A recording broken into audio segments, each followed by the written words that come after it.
আসসালামু আলাইকুম বন্ধুরা, আশা করি সবাই ভালো আছেন এবং সুস্থ আছেন। তো ঢাকা বিশ্ববিদ্যালয়ে যে ভর্তি পরীক্ষাটা অনুষ্ঠিত হবে, তো সেটাই হচ্ছে ব্যবসা শিক্ষা ইউনিটের মানবন্টনটা কীরকম হয় সেই বিষয়টি নিয়েই কিন্তু আজকের এই ভিডিওটা।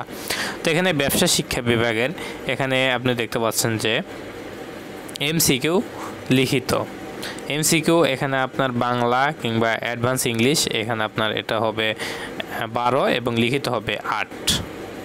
এরপরে এখানে আপনার ইংরেজিতে 12 এবং লিখিততে 8 ইংরেজি। এরপরে হিসাব বিজ্ঞান এখানে আপনার 12 থাকবে এবং লিখিততে থাকবে 8। এবং ব্যবসায়ী নীতি ও প্রয়োগের এখানে আপনার এমসিকিউ থাকবে 12 এবং লিখিততে থাকবে 8। মার্কেটিং এবং ফিনান্স অ্যান্ড ব্যাংকিং এখানে যে কোনো একটি থাকবে, তার মধ্যে আপনার যে কোনো একটা অ্যান্সার করতে মানে একটা থাকবে, একটা লিখলেই এনাফ, এখানে 8 মার্ক।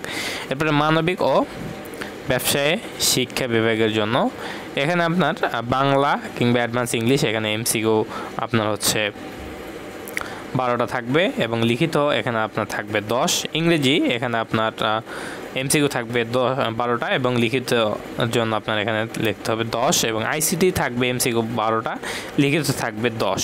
এরপরে গণিত, পরিসংখ্যান, মনোবিজ্ঞান, অর্থনীতি, ভূগোল এই কয়েকটার মধ্যে যে কোনো একটি থাকবে। আপনি এখানে এমসিকিউ থাকবে হচ্ছে 24 এবং এখানে লিখিত থাকবে মার্ক হচ্ছে 10। এরপরে আসি আমরা কেন্দ্র আর কি, বিভাগীয় কেন্দ্র মানে কোন কোন বিভাগীয় কেন্দ্র হবে: ঢাকা, রাজশাহী, সিলেট, চট্টগ্রাম, খুলনা, বরিশাল, রংপুর, ময়মনসিংহ। সব যে যে যে আপনার বিভাগ রয়েছে, সকল জেলায় যে আপনার বিশ্ববিদ্যালয়গুলো রয়েছে সেইখানেই আপনার কেন্দ্রগুলো হবে।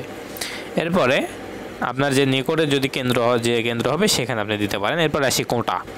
তো মূলত এখানে আপনার কোন কোটাগুলো হবে: মুক্তিযোদ্ধা কোটা যেমন এখানে যদি আপনার থাকে সেক্ষেত্রে আপনি দিতে পারেন। মুক্তিযোদ্ধা কোটা এখানে 5% এবং ক্ষুদ্র নৃগোষ্ঠীর কোটা এখানে আপনার 1%। এরপরে হরিজন দলিত এখানে আপনার 1%। প্রতিবন্ধী কোটা 1%। এরপরে বিকেএসপি এখানে আপনার নির্দিষ্ট না। এরপরে ট্রান্সজেন্ডার এটা তো আপনার বিশেষ বিবেচনা। এরপরে এখানে আপনার খেলোয়াড় কোটা এটা কিন্তু নির্দিষ্ট না। এরপরে বিজ্ঞান ইউনিটের মানদণ্ডটা আমরা এখানে দেখে নেই একবার। তো এখানে আপনার বিজ্ঞান বিভাগের জন্য এখানে পদার্থবিজ্ঞানে এমসিকিউ থাকবে 15টা, লিখিত থাকবে 10। রসায়নে আপনার এমসিকিউ থাকবে হচ্ছে এখানে 10। এরপরে উচ্চতর গণিতে এখানে আপনার এমসিকিউ থাকবে 15 এবং লিখিত থাকবে 10। জীববিজ্ঞান এখানে আপনার এমসিকিউ থাকবে 15, লিখিত থাকবে 10। বাংলা এখানে আপনার এমসিকিউ 15 থাকবে এবং লিখিত 10। এবং ইংরেজিতে এখানে আপনার 15 থাকবে এমসিকিউ এবং লিখিত থাকবে 10। এবং এখানে আরেকটি বিষয় হচ্ছে বিজ্ঞান বিভাগ হতে যারা পরীক্ষা দেবেন তাদের যে চতুর্থ বিষয় রয়েছে উচ্চতর গণিত কিংবা জীববিজ্ঞানের বদলে বাংলা এবং ইংরেজি বিষয়ের উত্তর করতে পারবেন আপনারা।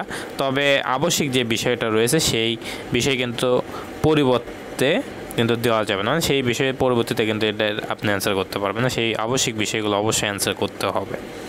এরপরে কলা ও আইন সামাজিক বিজ্ঞান ইউনিটের যে আপনার মানদণ্ডটা, তো এখানে আপনার বাংলা অ্যাডভান্স কিংবা বাংলা অ্যাডভান্স ইংলিশের এখানে আপনার এমসিকিউ থাকবে 15, লিখিতটা থাকবে এখানে আপনার 20, মোট 35।